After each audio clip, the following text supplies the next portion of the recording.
जय हिंद दोस्तों, आप सबों को मैं अपने YouTube चैनल पे स्वागत करता हूं। तो चलिए आज आप लोग को बताएंगे 12 अगस्त का महत्वपूर्ण करंट अफेयर्स, जो कि आपके एग्जाम के दृष्टिकोण से सभी प्रश्न महत्वपूर्ण होगा।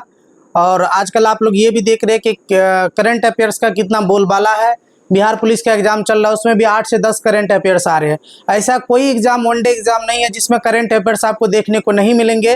तो उसी करंट अफेयर्स को हम आपके सीरीज आकर के आज लेकर के आए हैं और डेली आप लोग का करंट अफेयर्स का क्लास होगा।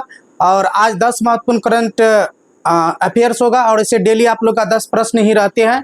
तो चलिए हम क्वेश्चन की आगाज करते हैं पहले क्वेश्चन के साथ। और पहला क्वेश्चन देखिएगा आप लोग के स्क्रीन के ऊपर कौन सा आ रहा है और उसका आंसर भी आप लोग को कमेंट बॉक्स में बताना है, समझिए ना। चलिए आज के मोटिवेशनल के साथ शुरुआत करते हैं। आज के सेशन का पहला क्वेश्चन देखते हैं। पहला हम लोग का पहले मोटिवेशन आपको देखना है, समझिए ना। पहला मोटिवेशन जो है आज का, वो मोटिवेशन देखना, उसके बाद हम लोग सेशन की शुरुआत कर देंगे। चलिए मोटिवेशन आप लोग का क्या है उसको हम लोग पहले देख लेते हैं, उसके बाद हम क्लास का जो ना शुरुआत हम लोग करेंगे। चलिए मोटिवेशनल आप लोग का आ चुका है। देखिए मोटिवेशनल आप लोग के स्क्रीन के ऊपर आ चुका है। बिस्तर से इतना भी प्यार मत करना, बिस्तर से इतना भी प्यार मत करना कि मंजिल ख्वाब बनकर रह जाए। देखिए बहुत अच्छा स्टेटमेंट है, खास करके जो कंपटीशन की तैयारी कर रहे उस स्टूडेंट के लिए। बिस्तर से इतना भी प्यार मत करना कि मंजिल ख्वाब बनकर रह जाए। अगर ख्वाहिश है तेरी मनचाही चीज पाने की, तो हिम्मत भी रख कुछ कर दिखाने की। देखिए बहुत अच्छा स्टेटमेंट है, एक बार हम लोग इसको दोहरा देते हैं फिर से। बिस्तर से इतना भी प्यार मत करना कि मंजिल ख्वाब बनकर रह जाए। आपका मंजिल है कहीं जाने का और बिस्तर आप छोड़ नहीं रहे हैं और बिस्तर पे ही रह गए हैं। अगर ख्वाब है तेरी मनचाही चीज पाने की, यदि आपका ख्वाब है कि किसी चीज को पाना है, हमको फौज में जाना है, रेलवे में जाना है, बैंक पीओ बनना है, समझिए ना, देश की सेवा करना है। अगर ख्वाब है तेरी मनचाही चीज पाने की, तो हिम्मत भी रख कुछ कर दिखाने की। हिम्मत आप में रहना चाहिए, आप में जुनून रहना चाहिए वो चीज पाने की, तब आप उसको पा सकते हैं। तो चलिए इसी मोटिवेशनल के साथ हम सेशन की शुरुआत करते हैं। पहला क्वेश्चन आपके स्क्रीन के ऊपर आ रहा है, उसका आंसर आप लोग को कमेंट बॉक्स में लेकर के बताना है। चलिए पहले क्वेश्चन की तरफ हम लोग बढ़ चुके हैं। पहला क्वेश्चन आपके स्क्रीन के ऊपर है, इसका राइट आंसर क्या होना चाहिए। चलिए पहला क्वेश्चन आपसे पूछा गया है, किसके साथ संयुक्त अभ्यास उदार शक्ति 2024 का आयोजन किया है। देखिए किसके साथ संयुक्त अभ्यास उदार शक्ति 2024 का आयोजन किया है, आपसे ये क्वेश्चन पूछा गया। इसका आंसर आप लोग को कमेंट बॉक्स में लिख के बताना है, इसका राइट आंसर कौन सा हो जाएगा। चलिए इसका राइट आंसर कौन सा होना चाहिए। ऑप्शन नंबर ए है मलेशिया हो जाएगा, इंडोनेशिया हो जाएगा, श्रीलंका हो जाएगा या थाईलैंड हो जाएगा। तो इसका राइट आंसर जो होगा ना, ऑप्शन नंबर ए निकल के आ रहा है। ऑप्शन नंबर क्या हो जाएगा, ऑप्शन नंबर ए हो जाएगा। राइट आंसर मलेशिया हो जाएगा। और मलेशिया की राजधानी पूछा जाए तो कुआलालंपुर हो जाएगा। कहाँ हो जाएगा, कुआलालंपुर हो जाएगा। लामपुर इसकी राजधानी है, ये याद रखिएगा मलेशिया की, समझिए ना। अब श्रीलंका के बारे में थोड़ा सा हम लोग जान लेते हैं। ये भारत का पड़ोसी देश है ना, श्रीलंका भारत का पड़ोसी देश है, समझिए ना। और भारत और श्रीलंका के बीच कौन सी लाइन है ना, ये लाइन पूछा जाता है। भारत और श्रीलंका के बीच आप लोग लाइन बताइएगा, नहीं तो सीधा हम लोग जान लेते हैं भारत और श्रीलंका के बीच जो है ना, कौन सी जल डमरू मध्य है।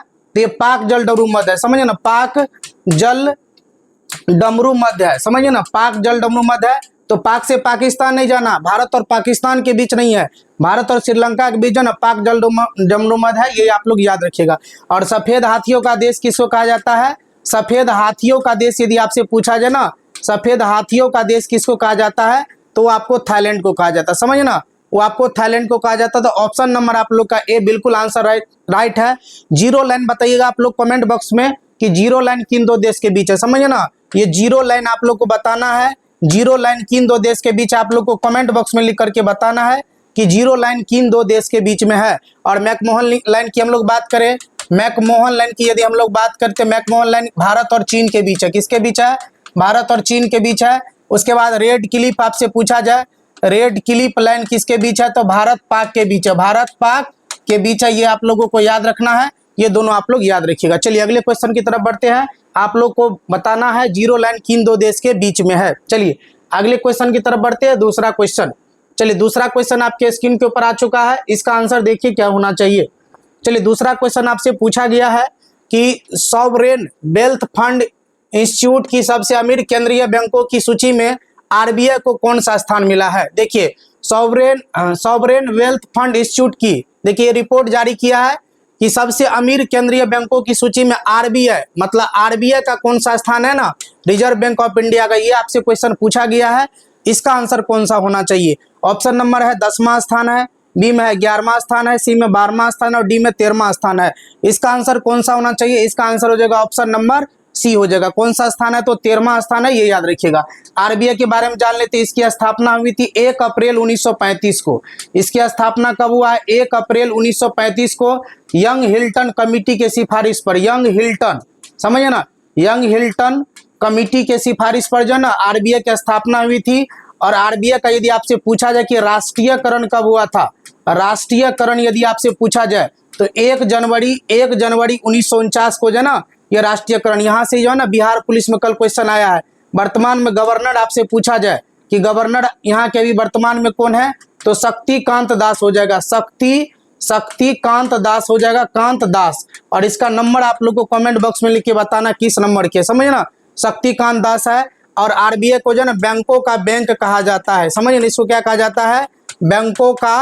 बैंकों का बैंक कहा जाता है, ये याद रखना, समझे ना। और आरबीआई का वित्तीय वर्ष बताइए आप लोग, वित्तीय वर्ष भी आप लोग को कमेंट बॉक्स में बताना है कि आरबीआई का वित्तीय वर्ष कितना है, ये आप लोग को कमेंट बॉक्स। 2 आपको टास्क दिया गया है, शक्तिकांत कितने नंबर के गवर्नर है और आरबीआई को जो है बैंकों का बैंक कहा जाता है, और वित्तीय वर्ष बताइए आरबीआई का कब से कब तक रहता है, ये आप लोग को बताना है, समझिए ना।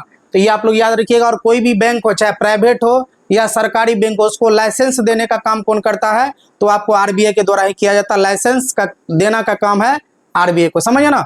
चलिए आगे क्वेश्चन की तरफ बढ़ते हैं। अगला, और हेड क्वार्टर आप लोग देख लीजिएगा, इसका हेड क्वार्टर कहाँ पर है? तो मुंबई के अंदर, समझिए ना, मुंबई के अंदर इसका हेड क्वार्टर है, मतलब मुख्यालय है किसका? तो ये हो जाएगा आपको आरबीआई का। और जिस समय आरबीआई का स्थापना हुआ था उस समय इसका हेडक्वार्टर कोलकाता हुआ करता था, समझिए ना, उस समय इसका हेडक्वार्टर कहाँ हुआ करता था? तो कोलकाता हुआ करता था। चलिए आगे बढ़ते हैं तीसरे क्वेश्चन की तरफ। चलिए तीसरा क्वेश्चन आपके स्क्रीन के ऊपर आ चुका है। क्वेश्चन देखिए आपसे क्या पूछा गया है। तीसरा क्वेश्चन आपके स्क्रीन के ऊपर है। हाल ही में चर्चा में रहे मिलियन डिजाइनर्स बिलियन ड्रीम्स, कौन सा है? मिलियन डिजाइनर्स बिलियन ड्रीम्स पहल का संबंध किससे है? देखिए हाल ही में चर्चा में रहे मिलियन डिजाइनर्स बिलियन ड्रीम्स पहल का संबंध किससे है, आपसे ये क्वेश्चन पूछा गया। इसका आंसर आपको बताना है। ऑप्शन नंबर ए है डे एनआरएल मिशन से है, या पीएम आशा मिशन से है, या पीएम कुसुम मिशन से है, या जेएएम मिशन से है। आपको ये क्वेश्चन पूछा गया, इसका आंसर कौन सा होना चाहिए? देखिए इसका right answer option number A हो जाएगा। क्या हो जाएगा? ऑप्शन नंबर ए हो जाएगा। तो इसका राइट आंसर ए हो जाएगा। चलिए आगे क्वेश्चन की तरफ बढ़ते हैं। अगला क्वेश्चन देखिए, चौथा आपसे क्या पूछा गया है। चलिए चौथा क्वेश्चन आपके स्क्रीन के ऊपर आ चुका है। चौथा क्वेश्चन आपसे ये पूछा गया है कि हाल ही में किस देश में स्थित द्वीप क्यूशु पर 7.1 की तीव्रता का शक्तिशाली भूकंप आया है। देखिए कौन सा द्वीप है, आप लोग को बताया कई बार, ये क्यूशु द्वीप कहाँ पड़ता है। ऑप्शन में आप लोग दिख रहे हैं, आप लोगों को आंसर पता चल गया होगा कौन सा होगा। चलिए कितना है? 7.1 की तीव्रता का जो है ना शक्तिशाली भूकंप आया है। ये क्यूशु द्वीप किस देश में, आपसे ये क्वेश्चन पूछा गया, समझिए ना, किस देश में है? इंडोनेशिया में है, फिलीपींस में है, जापान में है, या रसिया में है? चलिए बताइए इसका आंसर कौन सा होना चाहिए। इसका राइट आंसर जो होगा ना ऑप्शन नंबर सी हो जाएगा। कहां पर हो जाएगा? रसिया हो जाएगा, समझिए ना। और जापान की सॉरी, इसका आंसर हो जाएगा जापान हो जाएगा, समझिए ना। इसका आंसर क्या हो जाएगा? जापान। ऑप्शन नंबर सी आप लोग का सही। जापान की राजधानी की बात की जाए टोक्यो हो जाएगा, टोक्यो जो है ना, टोक्यो हो जाएगा। एक और यहाँ पर द्वीप है जापान में, समझिए ना, टोक्यो। यहाँ की मुद्रा यदि पूछा जाए, मुद्रा यहाँ की येन है, समझिए ना, येन है।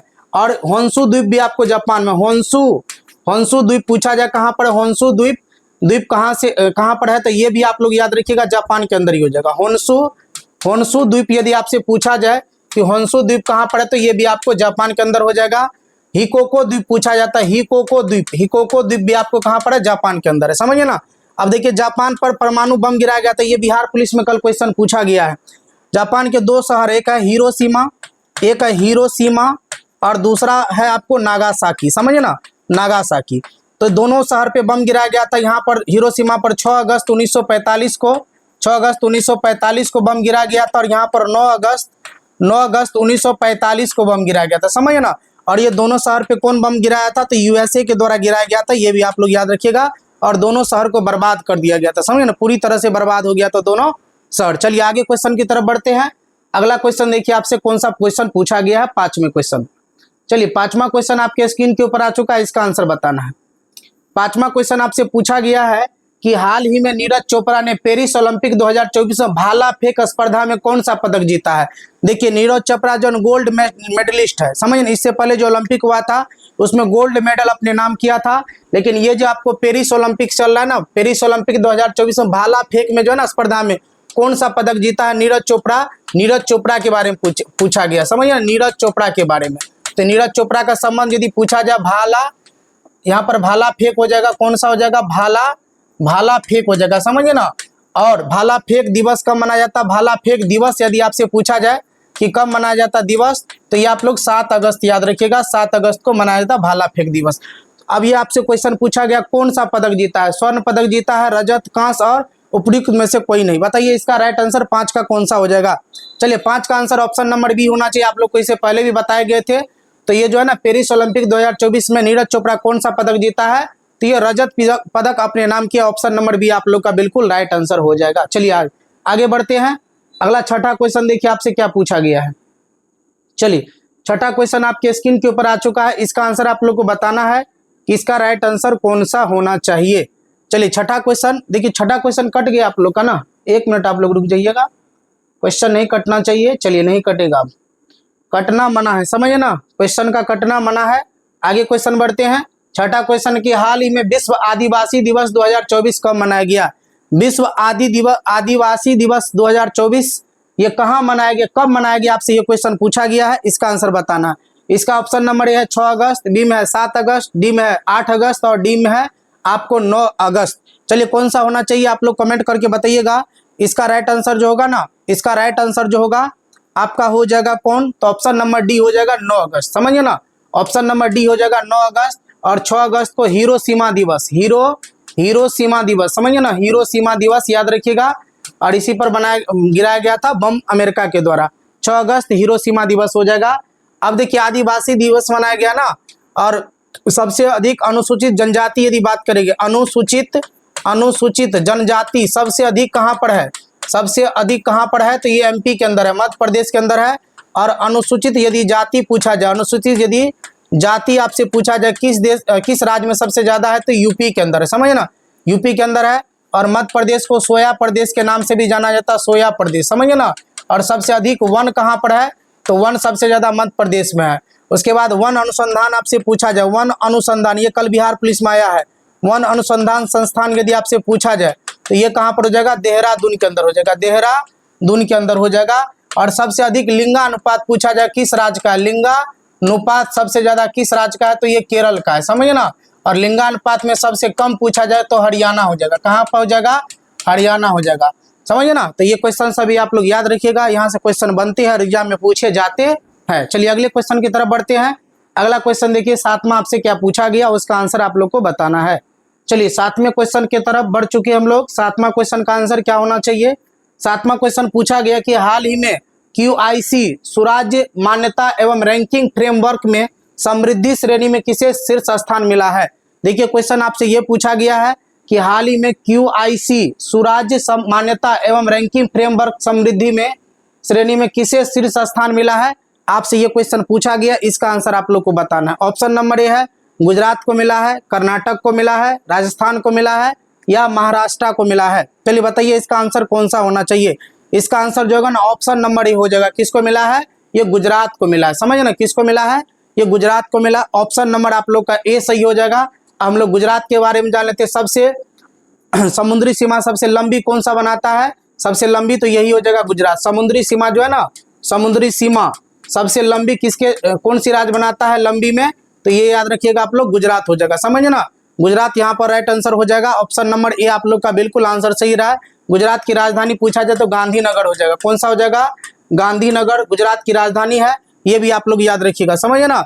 और गुजरात से कर्क रेखा गुजरती है कि नहीं ये बताइए आप लोग, कर्क रेखा गुजरती है, कर्क रेखा जो है ना, कर्क रेखा गुजरती है गुजरात से। और कर्क रेखा कितने भारतीय राज्य से, तो 8 भारतीय राज्य से गुजरती है, ये भी आप लोग याद रखिएगा। 23.5 डिग्री उत्तरी अक्षांश को, समझे ना, 23.5 डिग्री उत्तरी अक्षांश को जो है ना कर्क रेखा कहा जाता है, उत्तरी अक्षांश रेखा को क्या कहा जाता है, कर्क रेखा कहा जाता है, ये भी आप लोग याद रखिएगा, कर्क रेखा कहा जाता है।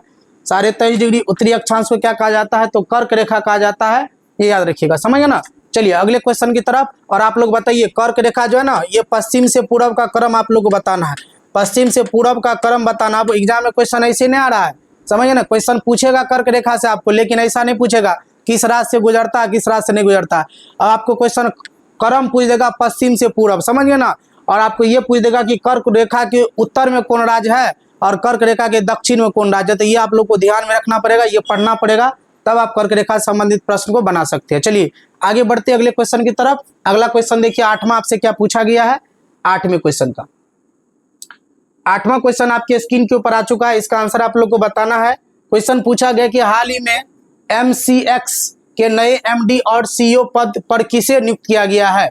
MCX के नए MD और CEO पद पर किसे नियुक्त किया गया है, आपसे ये क्वेश्चन पूछा गया। इस क्वेश्चन का आंसर आप लोग को बताना है कि इसका आंसर क्या होना चाहिए। ऑप्शन नंबर ए है रॉबर्ट राय को, ऑप्शन नंबर बी है प्रवीणा राय को, सी में चल्ला श्रीनिवासुलु शेट्टी को, और डी नंबर में दलजीत सिंह चौधरी को। बताइए इसका 9 का आंसर कौन सा, सॉरी 8वें क्वेश्चन का आंसर कौन सा होना चाहिए, आप लोग कमेंट बॉक्स में लिख करके बताइएगा। इसका राइट आंसर जो होगा ना ऑप्शन नंबर बी हो जाएगा। कौन हो जाएगा, ऑप्शन नंबर बी हो जाएगा, प्रवीणा राय को हो जाएगा। ऑप्शन नंबर बी आप लोग का आंसर सही है। चलिए आगे बढ़ते हैं 9वें क्वेश्चन की तरफ। 9वां क्वेश्चन देखिए आपसे क्या पूछा गया है। चलिए 9वां क्वेश्चन आपके स्क्रीन के ऊपर आ चुका है, इसका आंसर बताइएगा।